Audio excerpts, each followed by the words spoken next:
In this chapter, the focus is on contrasting approaches to self-improvement and their outcomes over time. The story begins with the observation of a 20-year-old individual who possesses particular etiquettes, logic, and thought. However, when they are encountered again at the age of 30, it is discovered that they have not improved at all. On the other hand, there are others who consistently work towards self-improvement on a daily basis, whether it be in a religious context or otherwise. The chapter presents two types of people in terms of self-improvement. The first group seeks knowledge and intelligence growth by watching satellite television channels that provide constructive discussions. They learn the art of debating, improve their language skills, and enhance their understanding and expertise in persuasion. Connection to reality. In contrast, the second group indulges in entertainment content, such as failed love stories, emotional plays, horror films, and unrealistic fantasies, without any connection to reality. Over a period of 5 or 10 years, the difference between these two groups becomes evident. The first group, dedicated to self-improvement, shows remarkable progress in their skills, ability to grasp information, acquire general knowledge, convince others, and effectively handle diverse situations. They base their arguments on factual references and engage in logical reasoning. Conversely, the second group can only rely on quotes from actors and singers, lacking depth and understanding. Their knowledge is influenced by fictional dramas, leading to misconceptions and misunderstandings.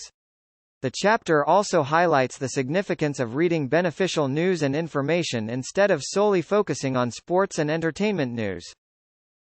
It points out that those who actively seek self-improvement by expanding their knowledge, developing skills, and broadening their understanding are more likely to succeed and grow over time. The story of Abdullah is a good example. On his way, he passed by a date palm tree on top of which there was a man in uniform, working on the tree.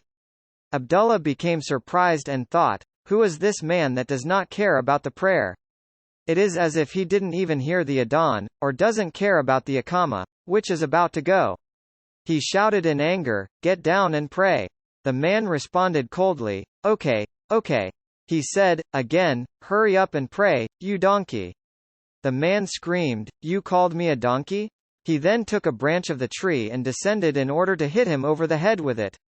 Abdullah hid his face with his headscarf so the man wouldn't recognize him and went on to the mosque.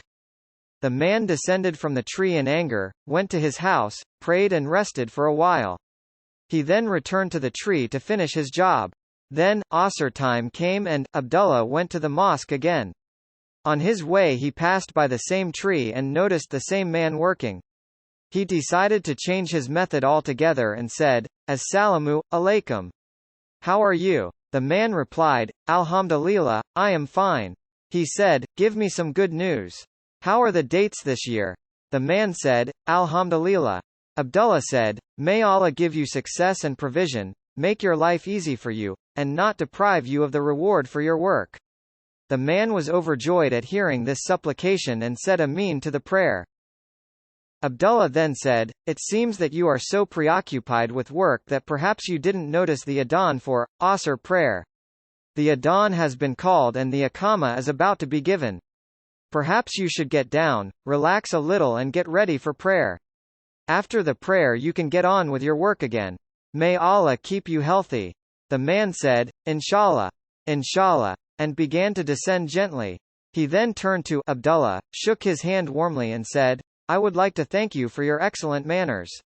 As for the one who passed by me at dhuhr time, I wish I could see him and show him who the real donkey is."